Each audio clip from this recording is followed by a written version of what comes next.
Hello everybody, Jason here. Alright, so as promised, we've got our ball bounce tutorial starting. Alright, so we're inside After Effects. Okay, I've made a new composition. If I hit Control K, it brings up my comp settings. We can see that I'm sitting at 1920 by 1080. Alright, square pixels, 25 frames a second. I've got it set to 3 seconds currently. I think I'm going to just span that out to 5, just so I've got a little bit of space to work with. Ball bounce animation 2, because this is the second time. Hopefully audio actually records, and OK. Alrighty, so we know our project panel, we know our workspace, and we know our timeline. Alright, thankfully the ball bounce is one of the easier of our assignments, so that's what we get to work on right now. So I'm just going to make an ellipse and I'm going to draw it out, and just to save myself the hassle, I'm going to make sure that I don't draw it too large. Alright, I'd like to have it quite small. And I'm holding shift to constrain, so I get a perfect circle. If I let go of shift and drag it around, I get something that looks a little bit weird, right? So like an oblong or whatever. But the cool thing is that if I then hold down spacebar, which I'm currently doing, and then move my mouse, I can move around the object. So I could just make life a little bit easier by centering it up as best I can over the anchor point, and then I can deselect the layer. Alright, I'm going to select my selection tool, shortcut is V, reselect the shape, select my pan behind tool, shortcut is Y, and I'm going to hold down Control or Command, and I'm going to shift my anchor point to the bottom of the shape. Alright, now we remember the reason why we do that is if I hit S to bring up my scale parameters, unlink it, my height and sort of how tall or short my object is, I want that to be scaling from where my object hits the floor. Alright, so I set this up first so that I don't have to try and fix this later. Okay, very important that we try and set it up right the first time around. Okay, so I'm just going to reset this to 100, and I'm going to work with P position. Alright, I'm just going to rename this. I can rename it the layer by either right clicking, and then the last option for me is rename. Alternatively, I can just select the layer and hit enter. Alright, when I hit enter I can rename it. I'm just going to call it ball. That way we all know what we're working with.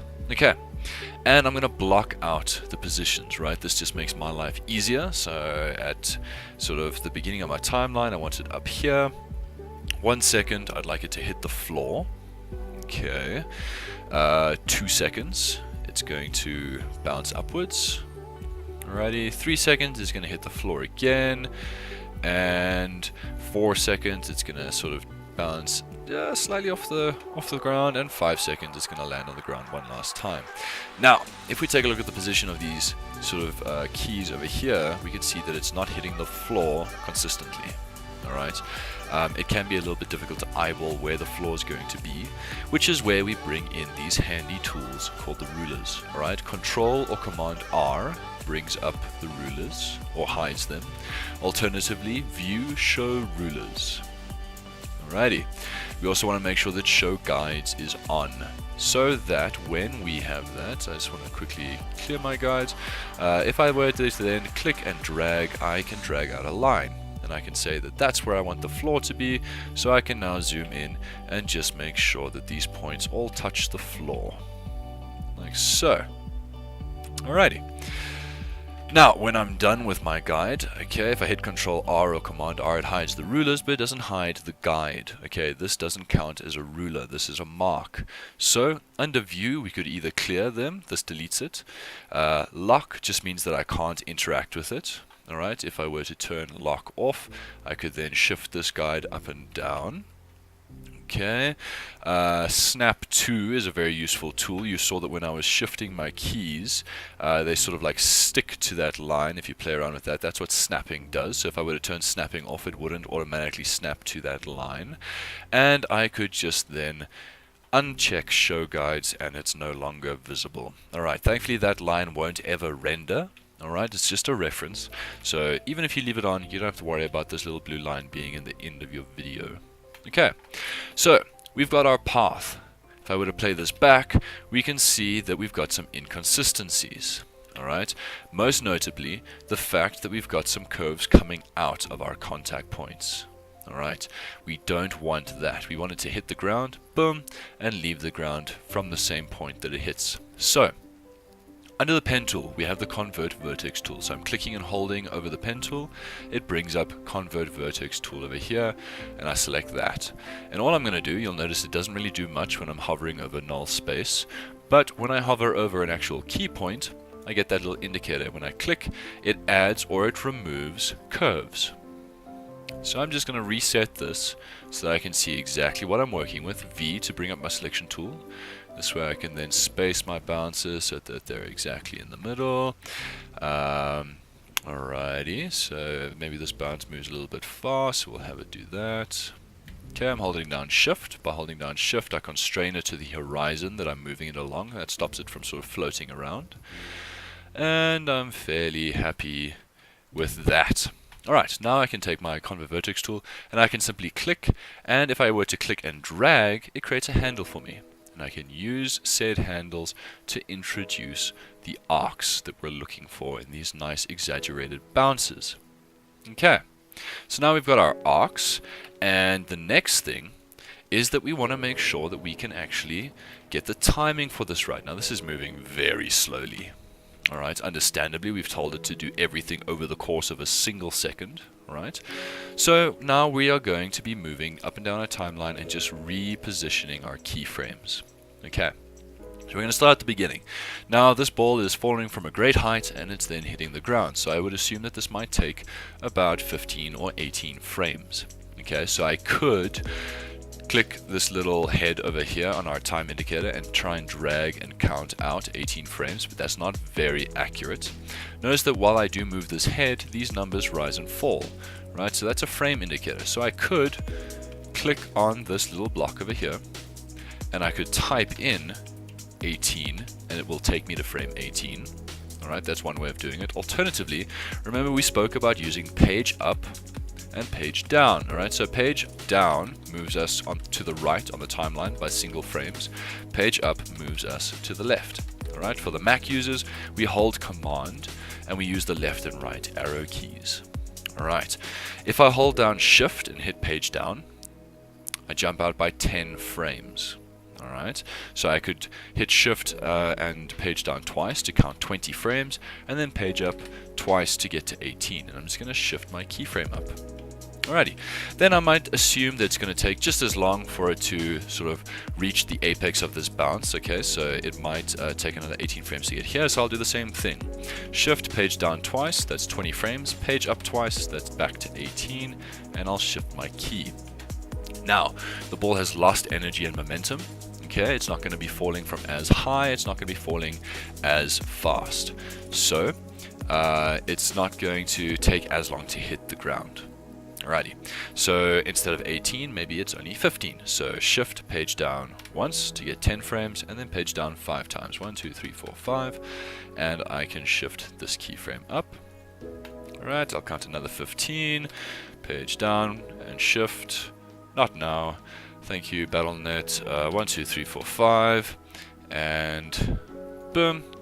Okay, and then 10 frames on the end. Okay, so now what I've done is I've told it to take a little less time on my bounces. Now it might look a little slow still, so I might want to just fix up these keys. So rather than 18, maybe that's 15, so 1, 2, 3, 4, 5. And I can select and move multiple keys as I go. 1, 2, 3, 4, 5. Okay, I'm not going to fast forward this in the edit. If I have to suffer through this, so do you. Next one can be 12, so 10, 1, 2. 10, 1, 2. And then 1, 2, 3, 4, 5. Just have it hit the ground. 5 frames might be a bit too quick, so make it 8. Alrighty, so if I then play that back, boom, boom, boom. Alright, I'm fairly happy with that time. We can always adjust it a little bit later, but for now it's looking okay. The next thing I want to do is just cut out all this dead space.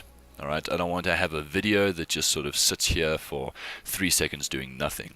So on the 3-second mark, because we've got a nice big space between 3 seconds and where our last frame is, I'm going to hit the button N. Alright, N for napalm, or perhaps I should just type it out so that you can all see it. Capital N. Okay. character, show me my character, just so that I can scale this up and you can see we hit N, big N. Alrighty, now N, what that does is it ends my timeline, right? N for ends, I think it should make sense. I'm going to right click on the gray work area, trim comp to work area, and now we've cut out all that dead space. Great. Next thing I'm going to do, click in this gray sort of space in my timeline and drag to select all my keyframes. I'm going to hit F9, alright.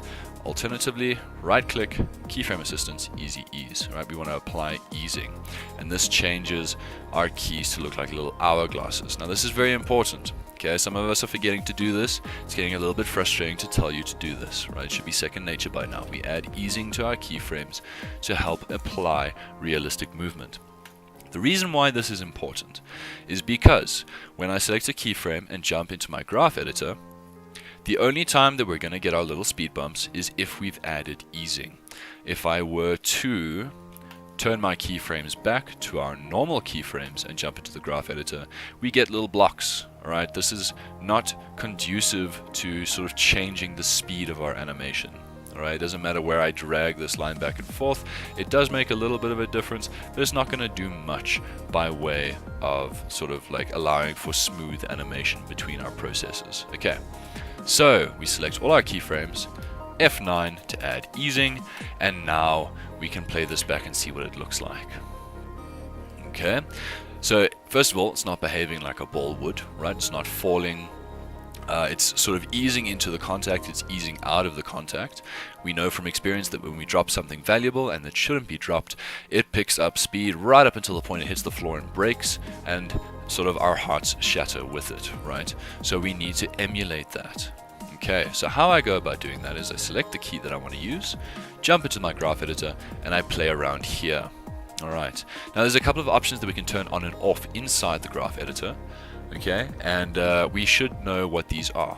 But first of all, let me remind you, we have to have a keyframe selected when we go into the graph editor. If I don't have anything selected, our graph editor will be empty. It doesn't know what we want it to show us. Okay, so if you're jumping into the graph editor and you don't see anything, it's because you haven't selected a key, dummy. So go back, select a key, hit the graph editor button, and now here we are.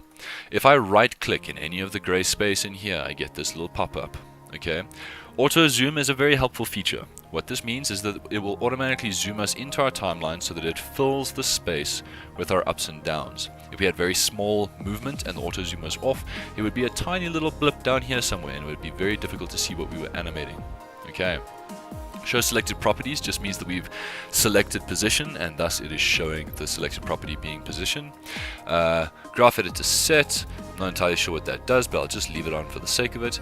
And then we've got our sort of important selection over here. So we've got the speed graph, which is what we're using with our speed bumps. Alright, or we've got the value graph, which is slightly terrifying.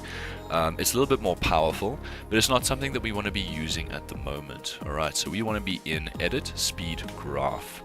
Okay, and we don't move our little yellow squares at all. Okay, these little yellow squares are in fact the keyframes. Okay, so if I were to shift this up and down, I'm shifting my keyframe back and forth. I'm breaking the timing that I've just gone and counted the frames out for. We don't want to do that. We want to be using these little yellow dots. Okay. What can sometimes happen is, for whatever reason, After Effects might select all the keyframes, and then any movement we do affects everything. Now, if we're doing a very predictable animation, this might work, but we're not. Alright, so if this happens, just click away, and then reselect a key, and we can continue from there. Alrighty, so what we want is we want our object to move fairly slowly in the beginning, pick up speed, and then hit the ground at a little bit of a pace. Alright, so what I do is I just shift it up. We remember in our graph editor that we see this little number 0, and then we see sort of these bigger numbers moving upwards. These represent the amount of change. Okay, we start off with 0 change taking place, and as we progress, slowly more and more changes taking place until boom, we get to this point, and then the most change is taking place. Notice how that as I scrub over these two frames, our ball is jumping a distance from here to here. Okay, it's a pretty big jump. And then it hits the ground. Bang! We also then want it to leave the ground at the same speed that it hits, alright? That kinetic energy is being transferred, the ball is moving upwards, alright? That's what a bounce is. So we want the same sort of curve over here, but in the opposite direction. So I drag this one in like so, and this one like so. So if I then preview that, we've got a fairly nice little bounce taking place. Okay? Boom. Now, because we've made this arch, what this effectively means is that it's slowing down as it reaches the top of this arc. Okay, and this actually does take place in real life. It's very interesting, right? So our ball has enough kinetic energy to bounce off the ground here, but as it's moving, it is fighting against wind resistance and gravity. And eventually, momentum will run out, it will run out of energy, and gravity will take over. Alright, it's a slow process in the exaggerated bounce, so it makes sense to ease into that arc. And then it would ease out of that arc and speed up to hit the ground afterwards. So we would then drag this out like so, okay, into the next bounce. Boom, it hits the ground. It needs to leave the ground at the same speed, alright, so we want to make that leave fairly quickly, and then it's going to reach the top of this arc and ease out of it and slam into the ground at the end. Okay, so if I play this back, we've got a fairly interesting thing, right? So it's a lot better than it was before. However, we're getting that dreadful hang at the top of our arcs that a lot of us are struggling with. Okay, and there is a way to fix it, thankfully. Alright, so the way to fix that is I'm going to identify where the hang is taking place. It's taking place over here and over here. Okay, so what I need to do is I'll drag my time indicator to that point, and I'm going to click this little mountain or click and drag this little slider to zoom in, just so I can see what I'm working with a little bit better. Alright, and I'm just going to select the keyframe that's here. Now, if we take a look at what this keyframe is sitting on, it's sitting on the 0 indicator. So what's happening in this little section is the computer is being told to take the energy or the movement all the way to 0, and then from 0 up to the actual motion. Okay, and that's what's causing that little like hang in mid-air, which is very noticeable. So what we're going to do is I'm going to select this keyframe, I'm going to click, I'm going to hold shift, and I'm going to drag it upwards. Just notice how I'm moving that keyframe upwards a little bit. Okay, so I'm just going to move it up a little bit, and then we don't want to leave this keyframe behind, we want it to be with its buddy, and we're going to drag it up as well. So what we've effectively told it now is that when it gets to the least amount of motion taking place, it shouldn't come to a complete stop. It should still continue moving over a little bit. Okay, so if I were to then play that back, there we go. Simply by dragging that key up, we no longer have the little hang, it continues moving. Now I may have been a little overzealous with that movement, so maybe I can bring it down just a little bit, down just a little bit. We still want the idea that it's fighting gravity and hanging in mid-air. Okay, so I'm just going to play that back. Boom, boom. Okay, we need to do the same thing over here. So I'm just going to zoom all the way in, select this, drag it up a little bit, drag it up a little bit, and play it back. Alright, so this is the process where we are constantly just playing back to see if what we've done is working. Alright, there's no sort of harm in constantly checking that our animation is actually working. Okay, one more time. I think for the purpose of this tutorial, that's working quite well. Okay, so we've fixed the hang by bringing that little key, or the little keys over there, up on our timeline so that there's constant movement. Alright, and we are done with the graph editor for the position. Okay, we have finished that. Now we can add squash and stretch. Alright, which is the fun part. So, selecting my ball, I'm going to hold Shift and S. I'm going to hit S, brings up my scale, and I'm going to create a keyframe for that.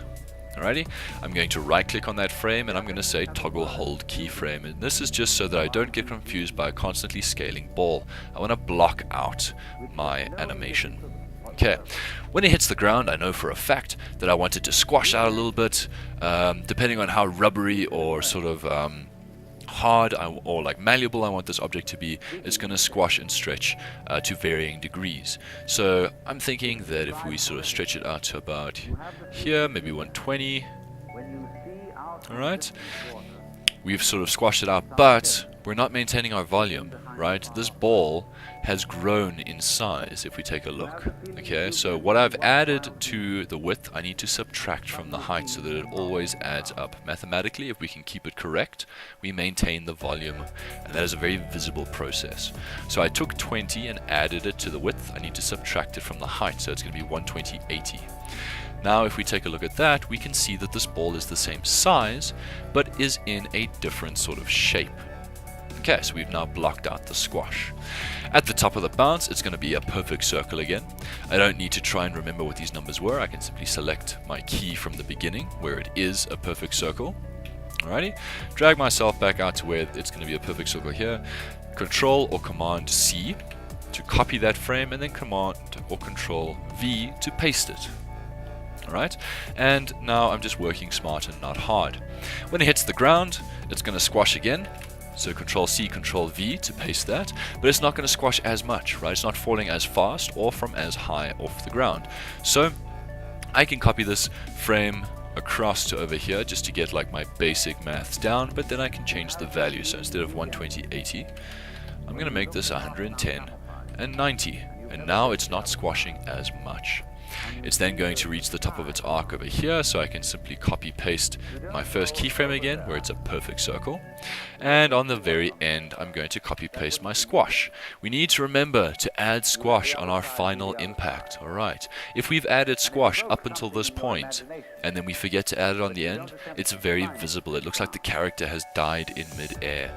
Alright, but the squash is not going to be anywhere near as big. So instead of 110 and 90, I'm just going to make it 105 and 95.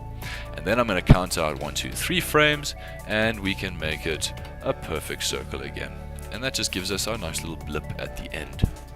Okay, now I can select all these keyframes, and I can hit F9 to add easing, and I can play it back and see what's happening.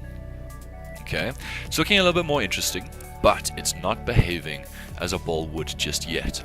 As you can see, my ball is currently squashing down before it hits the floor, which would not happen. Okay, there's nothing sort of acting upon this ball to cause it to take this shape just yet. So I'm going to go to where I've keyed out the squash, and I'm going to hit page up twice, 1, 2, right? That's command with the left arrow key, 1, 2 for those of you on a Mac. Okay, and I am going to copy paste this keyframe. Control C, Control V, Command C, Command V. Alright, whenever I say Control, you little Mac users, it's Command. Alrighty. Now, I'm going to swap the values, because what's actually happening here is as the ball is gaining speed, we're exaggerating a cartoon bounce. This ball is, in our mind's eye, going to get taller. It's going to stretch out before it hits the ground.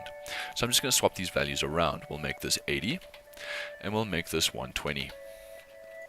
Okay. Hits the ground, boom. 2 frames later, I can simply copy paste this key. It stretches up again, and then it becomes a perfect circle.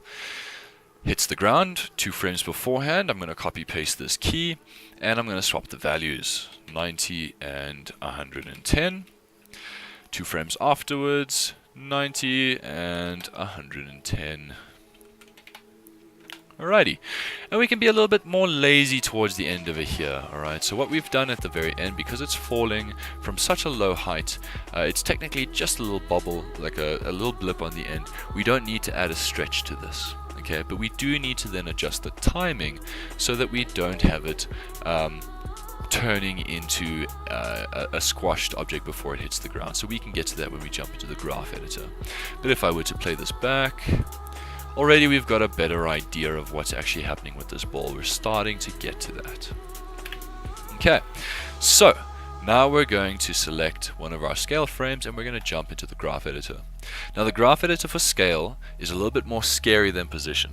And the only reason for that is because scale has got 2 values to work with. It's got width and it's got height, right? So it needs to represent those 2 values with a green line and a red line so that we can tell the difference.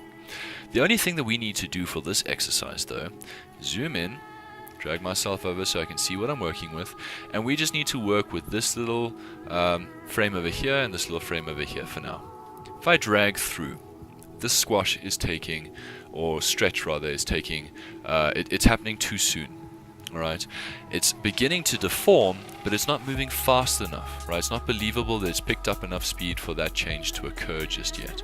We actually want that change to happen about here at the very soonest. Okay, and I'm just basing that off of visually gauging the size difference between these interpolation points in our visual view over here. So all I need to do, select one of these frames, click on the little yellow circle and drag it out. Okay, notice that I can drag this up and down. Now, as I do this, you'll see that it's changing the size of my ball. We don't want that to happen. We want to make sure that we just keep it on the thick black line that's being used as reference. We'll do the same thing with the green, and there we go. I can even drag this a little bit further backwards, like so.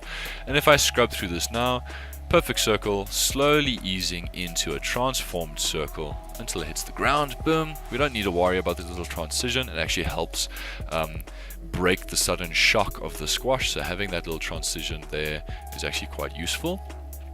Okay, and then I can hold down spacebar to get my little hand tool, and I can drag myself along the timeline here, or I could use this little slider to move myself. Okay, and what we're seeing over here is the auto zoom taking place. Right, so these arcs over here are automatically zooming to fill up the space as we get rid of these arcs here. So if your thing is constantly morphing and changing like a bad acid trip, don't freak out, it's meant to do that. Okay, so now we're having the same thing. Okay, this ball needs to have most of its change from a sort of oblong circle to a perfect circle. It needs to happen in this space, right? Because this is where most of the speed is occurring. All that means is that we drag these little circles in a little bit on this side and all the way out on this side over here. Okay, so if I scrub through, most of my change is taking place. In fact, I would even expand this a little bit further. So most of our change is taking place over here, and then it's almost a perfect circle before it even gets to the top of the arc, right? That helps to sell the idea that we've lost energy, right? It's slowing down as it goes. Then, the same thing that we did at the very beginning. We don't want our change occurring too soon. We want it happening sort of here at the bottom of our arc, so we're just going to drag that out. Alright, simple as that. Now the graph editor can be very confusing. You really shouldn't feel bad if it takes you a little while to get used to it. Myself, I only got used to the graph editor in my 3rd year. Alright, something that I avoided like the plague, but I regret that because my animations while I was studying could have been so much better had I actually taken the time to practice. Alright, and that's all it comes down to, is practicing. Okay, so we have that transformation taking place. We've got a weird little blip over here that I want to try and just make sure that that's not going to cause any serious issues. So let's just get them all lined up over there. Okay. Alrighty, so then we want the same thing, right? We want most of our change to be occurring here at the beginning. Pull it this way. Okay, perfect circle. Now, if you remember, we didn't add a stretch, a tall portion of the circle before this impact. Alright? The reason being that it wasn't really falling high enough in order to warrant it. But what's currently happening is that we are easing into that squash a little bit too soon. So we do need to still remember to just affect this so that it only really takes place at the very end as it hits the ground. Okay. Boom. Alright, that's looking pretty good. Okay, so leaving the scary graph editor, we can zoom out and we can see what we're looking at. Okay, this is actually looking pretty decent for the first run. It hangs a little bit long at the end, so I could always jump back into my graph editor there, lift those keyframes a little bit higher, perhaps shift the keyframes a little bit closer. If I take a look at this, maybe what's happening here is that this is 10, that's 12 frames. Maybe it's hanging in air too long. Maybe instead of 12 frames, I should make it the same number as this one here. That was 8, I think. 1, 2, 3, 4, 5, 6, 7, 8. 1, 2, 3, 4, 5, 6, 7, 8. Select these keys and shift them up. Maybe this will help sell the idea a little bit more. Boom, boom, boom. Alright. 1, 2. Let's drag that out a little bit more. 10 to 8. That's looking pretty good. Alright. Now, okay, so we've done the animation. This is the part where we save. Okay, so Control-Shift-S, save as to wherever you want to save, just in case Telkom decides to strike. And then we can add our finishing touches. Now, the thing is, right, we're not just animators. Okay, we're not just 3D animators. We don't just get marks for having the principle sort of being animated correctly. Okay, we're motion designers. We need to make shit look good. Alright, at the moment, I've got a little blue ball bouncing in the void of space. Now, it might be a little bit of a commentary on existential crisis, but it doesn't look great. Okay. The other thing that doesn't look great, if I bring my rulers back out, Control or Command R, is the fact that our ball starts here, right, with that much space on the left-hand side, and it ends here. Look at all this dead space, right? We want to center this ball. How would I go about doing that? I can't move it, because that's going to add another keyframe. It's going to break the animation that I've made.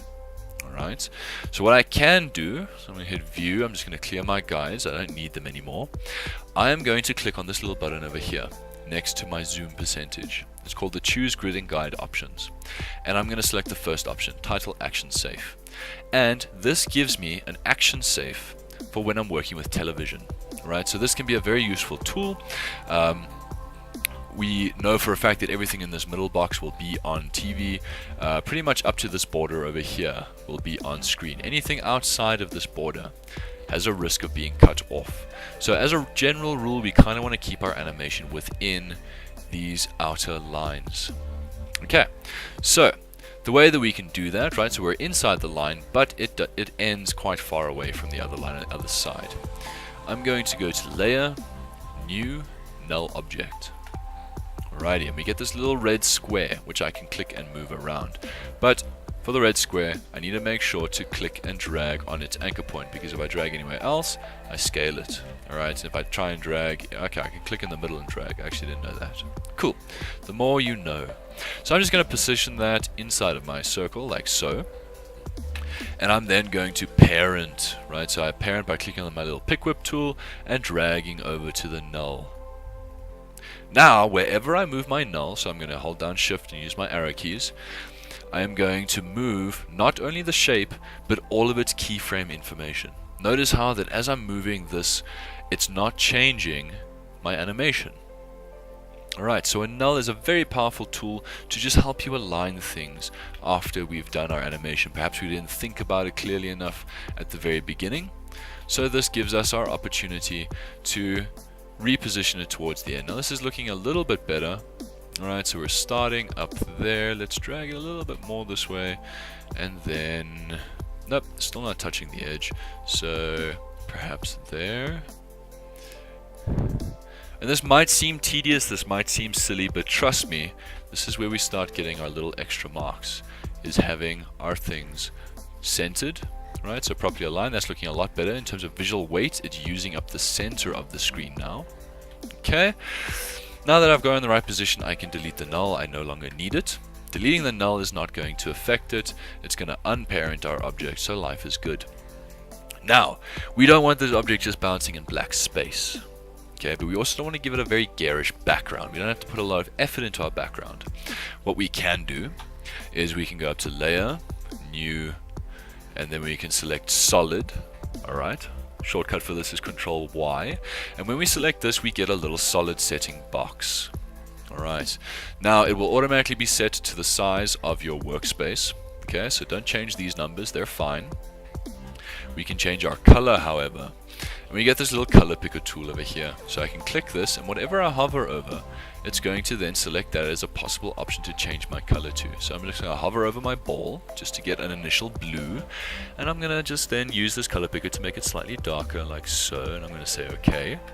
And then I say OK a second time, and it makes a layer. That layer is currently on top of the hierarchy, so if I drag that down underneath, there it is. Alright, I think I should have made this blue a little bit darker. So what I'm going to do is I'm going to hit Control or Command if you're on a Mac. So Control Shift Y. That brings up the options for that solid again. And I can jump back into this color picker and just make it a little bit darker. Notice how it then updates in the background. Alright, so I'm thinking about there, looks good. Say OK. Right, so now we've got a background that is complementing our ball, but it's bouncing. So we should also just give it a floor, right? We could complete this stage for it.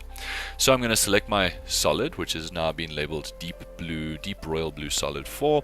I'm going to hit Control or Command D to duplicate that layer. Alright, and then this layer that's on top, Control or Command Shift Y, so I can access the color changes again, and I'm going to make it even darker. I'm going to say OK to that, and now I can move that down just to make a very simple floor. Okay. If I then hide my title action safe and play this animation back, notice that now we're just looking at something slightly more appealing, right? We don't mind looking at this as much as we did a ball bouncing in black space. Motion design, we make things that look good, move well. Okay, so we can get a little bit of extra marks. If the animation's looking great but there's something missing, having a complementing background might be what you need to carry you up to that one extra mark. Alright, and seeing as the marks are the things you guys seem to be so inherently worried about, that's a tip that you can take home with you. Alright, so that is it for our bouncing ball animation. Okay, we've covered working with creating the shape, blocking out the actual animation, blocking out the scaling for the animation, working with the easing and the graph editor, and then making a bit of a background for it. Okay, the next thing that we want to do is we want to render this out. Okay, so we want to save it, Control Shift S or Control S to save. Okay, this is the part where you refer back to the rendering from Media Encoder tutorial that I recorded for you guys. Alternatively, composition, add to render queue, right, or file, export, add to render queue. We add it down here. Best settings, as long as that sets to best, that's okay. Lossless, we never render lossless, right? We only render QuickTime. H.264 if you can. Alternatively, animation if you cannot. But remember, in the tutorial for rendering in Media Encoder, you will have the H.264 option. Alright, so we no longer have an excuse to be rendering large size videos. We say OK, we tell it where we want this to be rendered to, and we say save and we hit render. And that will then render out for us with a nice little bell at the end. Alrighty, so that is our first tutorial on the bouncing ball exercise. Coming up next will be your animation of the ball and tail, and then the dreaded walk cycle. So I'll see you guys in the next video. Bye. Postscript. Completely forgot to show you guys the whole addition of sound thing to this bounce, right? Because that is a requisite. Alright, so when working with audio, we import it, right? So we double click, we sort of drag it in. I already have, right? Here's my audio file over here. And what we then do is we drag that down, and some of you made the mistake of sort of having it at the top, and then we see that picture, right? So we want to turn that off. So we turn the eye off to hide the image. We can drag this down to the bottom to make life easy. Okay, so a couple of ways that we can work with this audio layer. Right, the first one we can do is we can hit the little drop down, and then under audio waveform, right, we can see where the actual bounces are taking place, and when I play that back, we get the actual sound. If you can see your audio, you'll see the spike in your actual audio over there. Okay, now we don't want the audio in this case to drive our animation. Alright, we've done the animation, we now want the audio to match that.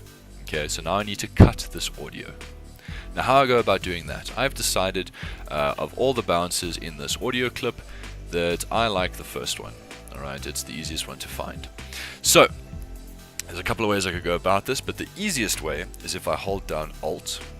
Okay, so I'm holding down the Alt modifier key, and then I'm going to be using my open and close square bracket keys. Now this is available on all keyboards, including Macs. Alright, so Alt open square bracket, the one that's on the left, will automatically cut and delete the sort of opening section of the audio that I don't need. Okay, I'm going to drag myself sort of over here where the audio seems to fade, and then Alt closing square bracket, the one on the right, is going to delete everything else that I don't need. And I can play this back, and I can see that this is actually where my sound is taking place. So I could probably get away with dragging this in a little bit like so, and we'll still get the sound of the bounce. Now I might have cut it a little bit too soon, so I can always drag this back out. There we go. Now we've got our nice bounce sound taking place, and we need to align this sound, right? So I can move this layer up. Okay, this is where our bounce is taking place. So if I play this back, that seems to work. Perhaps one layer more. There we go. Okay, that's selling the idea that it's causing the sound as it hits the ground. Okay, then we need to duplicate this layer and align it to this contact. So I'm going to select my layer, Control or Command D to duplicate it. Now, if I don't want to sort of hit the little drop down and go into audio, I can also select my layer and hit the letter L for Lima twice. 1, 2, right? Quite quickly. And it will automatically bring up the waveform for me. And I can see where I want that to be, so I can just drag that over there. Make sure it's working. Okay, and then it hits the ground one last time, so Control or Command D, LL to see the waveform, drag it out one more time. And Bob's your uncle, we've got audio. Okay, so now if I wanted to edit this audio, okay, because now it makes sense that it would be this loud on the first impact because it's hitting the ground quite hard, but the second impact it's not going to hit as hard, so we kind of want to just bring this volume down a little bit. So what I'm going to do is I'm working with this layer over here, and I'm going to hit this little drop down, this drop down and this drop down to the transform option. And under audio we've got our audio levels. Okay, and all I'm going to do is just drag this down to about a -8. Now it's a little bit softer. Alright, so we've got a loud bounce, slightly softer bounce, and then on the last one it's going to be even softer than that. So I kind of just want to hit that little drop down, audio levels, and I can type in a value. The last one was -8. I'm going to make this one -15. There we go. And that's how we work with our audio. Okay, so hopefully that has answered your questions about that. Alrighty, save, render, and that's what we get. Alrighty, check you guys in the next one. Bye.